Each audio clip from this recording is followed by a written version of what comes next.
Baiklah, kita akan memasuki poin C, yaitu adalah hubungan timbal balik antara peradaban dengan pembaharuan dan Islam. Nah, adapun untuk mengetahui hubungan timbal balik atau feedback antara peradaban dengan pembaharuan dalam Islam ini, ada 2 poin. Yang pertama itu adalah kita melihat apa pengaruh pembaharuan terhadap peradaban Islam. Yang kedua, kita melihat ada atau tidaknya atau bagaimana hubungan timbal balik antara peradaban dengan pembaharuan dalam Islam ini. Nah, pada poin pertama yaitu adalah pengaruh pembaharuan terhadap peradaban Islam. Nah, sebagaimana yang telah dituliskan pada poin A dan juga sudah disampaikan oleh saudara Zaim mengenai konsep pembaharuan, dapat kita fahami bahwa pembaharuan diperlukan karena kesenjangan antara yang dikehendaki Al-Quran dengan kenyataan di masyarakat. Nah, sebagaimana yang sudah ketahui bahwa Al-Quran, konteks Al-Quran, ayat-ayat dalam Al-Quran itu tidak akan berubah walaupun zamannya berubah. Nah, adapun zaman itu akan berubah. Nah, zaman akan berubah dan akan mengubah sosial masyarakat itu sendiri, kehidupan, dan akan mengubah kehidupan masyarakat. Nah, yang perlu digarisbawahi bahwasanya konsep pembaharuan ini adalah dimaknai sebagai pembaharuan material seperti alat transportasi, kebudayaan, atau yang bersifat material lainnya. Nah, ada seorang pemikir pembaharuan dari Mesir, yaitu adalah Muhammad Abduh, yang mana pengaruh pemikirannya ini sangat berpengaruh besar di negara Mesir. Ia menentang jumud, kebekuan, dan kestatisan umat Islam. Al-Quran mengajarkan dinamika, bukan kejumudan. Di samping itu, ia juga dengan tegas mengatakan bahwa pintu ijtihad tidak pernah tertutup dan untuk kemajuan umat Islam zaman modern perlu diadakan ijtihad terhadap naskah Al-Quran. Nah, adapun konsep pembaharuan yang dikemukakan oleh Muhammad Abduh ini, dia menggunakan ijtihad itu sebagai cara untuk menentukan pembaharuan yang sesuai pada zamannya. Nah, sekali lagi kita perlu memahami bahwasanya pembaharuan di sini dalam konteks bersifat material. Ya, seperti makanan, tempat tinggal, pakaian, alat transportasi, atau jenis material lainnya. Nah, ini perlu diakui sejak ratusan atau ribuan tahun manusia membutuhkan transportasi. Nah, yang mana jika dahulu itu manusia itu menggunakan keledai sebagai alat transportasi. Nah, seiring berkembangnya zaman, keledai itu tidak akan dipakai lagi untuk alat transportasi. Nah, karena berkembangnya zaman itu, maka perlulah adanya pembaharuan di alat transportasi, yaitu adalah bisa jadi manusia menggunakan sepeda motor atau mobil atau bahkan pesawat sebagai alat transportasi mereka. Nah, dapat juga kita lihat itu pada zaman era 4.0 ini, yang mana sangat cepat sekali manusia itu menerima dan mengakses informasi. Karena ini adalah era digital. Kita mengenal era ini digital. Nah, ini sangat berbeda jauh jika kita bandingkan dengan beberapa tahun yang lalu, yang mana manusia itu memerlukan surat kabar atau koran untuk mengetahui informasi apa yang terjadi di hari ini atau beberapa hari sebelumnya. Nah, karena zaman berkembang, maka perlu pembaharuan terhadap digital atau terhadap perlu pembaharuan terhadap bidang teknologi. Nah, jika kita kaji kembali itu surah Ali Imran yang menjelaskan, ya, surah Ali Imran ayat 31 dan 32 menjelaskan bahwa manusia memiliki kapasitas intelijensia yang paling tinggi dibandingkan dengan makhluk yang lainnya. Yang mana pembaharuan tersebut ini, jika kita kaji kembali kepada surah Ali Imran tadi, dapat kita ambil ya bahwasanya makna daripada pembaharuan ini sebagai bukti atau menjadi bukti bahwa manusia itu memiliki ilmu pengetahuan yang diperoleh oleh akal mereka. Namun manusia yang beriman tidak akan menggunakan ilmu atau hasil yang mereka dapatkan dari ilmu mereka itu untuk merusak keimanan dan esensi kemanusiaan mereka itu sendiri. Nah, maka dari pembaharuan inilah Islam memiliki peradaban dan kebudayaan yang telah maju dalam komunitas, baik itu di sektor politik atau pemerintahan, teknologi, ekonomi, dan pengolahan di bidang agraris dan maritim, yang tetap menjunjung tinggi nilai kebudayaan agama Islam. Sosial yang mencakup pentauhidan kepada Allah, akhlak dan hubungan antar manusia. Nah, karena adanya pembaharuan-pembaharuan tadi seperti di bidang teknologi, di bidang alat transportasi, yang mana pembaharuan ini dihasilkan oleh ilmu pengetahuan manusia itu sendiri, maka karena pembaharuan ini terjadi, pembaharuan ini berpengaruh.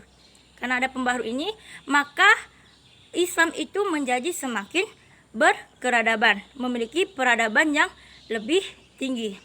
Nah, poin B yaitu adalah hubungan timbal balik antara peradaban dan pembaharuan dalam Islam. Nah, bagaimana ya feedback antara peradaban dan pembaharuan dalam Islam ini? Tadi kita sudah sudah mengetahui bahwasanya pembaharuan ini memiliki pengaruh terhadap peradaban Islam. Nah, sekarang kita ingin melihat apa feedback antara peradaban dan pembaharuan dalam Islam. Nah, di dalam peradaban Islam itu ada dasar-dasar petunjuk seperti Al-Quran dan Sunnah Nabawiyah, masyarakat Islam, dan juga pembuka jalan kepada pihak lain. Nah, Al-Quran dan Sunnah Nabawiyah yang menjadi salah satu petunjuk peradaban Islam ini itu untuk meluruskan arah perjalanan kehidupan manusia. Dan ada pun petunjuk yang kedua itu adalah masyarakat Islam. Petunjuk ini merupakan landasan perilaku individu dan hubungan antar sesama dalam masyarakat. Nah, ada pun petunjuk yang ketiga, petunjuk peradaban yang ketiga yaitu pembuka jalan kepada pihak lain. Nah, penduduk dunia yang telah masuk dalam panji Islam sebagai penolong dan faktor penting yang turut serta berkiprah dalam peradaban kemanusiaan. Peradaban Islam juga telah membukakan jalan kepada peradaban umat terdahulu dan mengambil manfaat darinya.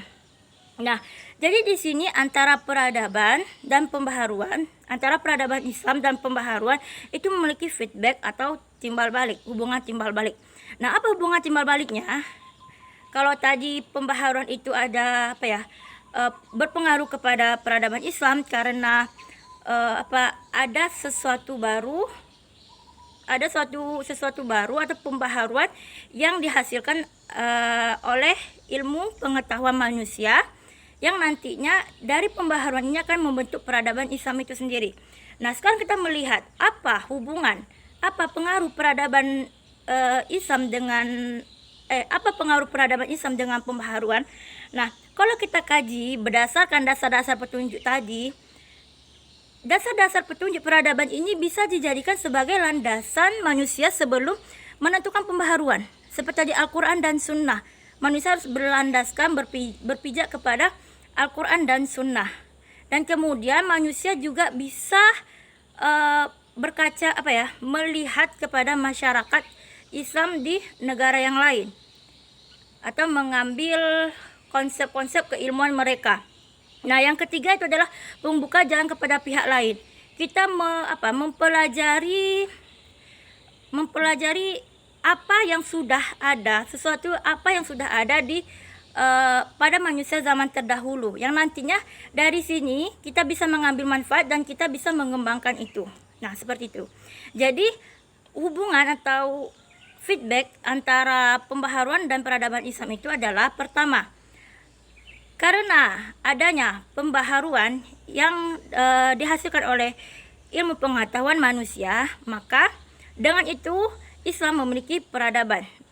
Yang kedua, adapun pembaharuan dalam Islam ini yang memiliki dasar-dasar petunjuk, bisa dijadikan sebagai landasan sebelum manusia itu menciptakan pembaharuan dari hasil atau dari ilmu yang mereka punya. Nah, di sini kenapa manusia harus berlandaskan kepada 3 petunjuk tadi? Nah, yang mana petunjuk peradaban Islam ini dapat dijadikan juga sebagai landasan berfikir untuk menentukan pembaharuan yang akan diciptakan berdasarkan zaman, sosial, masyarakat, agar manusia tidak terlalu mengagungkan akal. Nah, jika manusia ini terlalu mengagungkan akal, nanti dapat merusak keimanannya dan esensi kemanusiaannya. Nah, dan juga memperhatikan kondisi masyarakat terdahulu agar makna pembaharuan dalam satu bidang material juga sebagai penyempurnaan dari apa yang sebelumnya dan sebagai sesuatu yang baru dari apa yang sebelumnya belum ada. Nah, sebagaimana tokoh pemikir Murtada Mutahari yang mengemukakan, sains memberikan kita kekuatan dan pencerahan, dan keimanan memberikan cinta, harapan, dan kehangatan. Sains menciptakan teknologi dan keimanan menciptakan tujuan. Sains menunjukkan kita apa yang ada di sana, sementara keimanan mengilhami kita tentang apa yang kita kerjakan. Jadi itulah hubungan feedback atau hubungan timbal balik antara pembaharuan dan peradaban Islam, antara peradaban Islam dan pembaharuan. Pembaharuan, karena adanya pembaharuan maka Islam memiliki peradaban. Dan karena adanya dasar-dasar petunjuk dalam peradaban Islam, maka manusia tidak salah kaprah dalam menentukan pembaharuan yang nantinya ia ciptakan, ia hasilkan dari hasil ilmu pengetahuan yang ia punya. Baiklah, sekian pemakalah yang kami sampaikan. Lebih dan kurang kami mohon maaf. Adapun jika kurang isi daripada makalah kami atau antum dan antuna semua memiliki pemahaman yang berbeda terhadap isi makalah kami, maka untuk itu mari kita diskusikan. Billahi taufik wal hidayah. Assalamualaikum warahmatullahi wabarakatuh.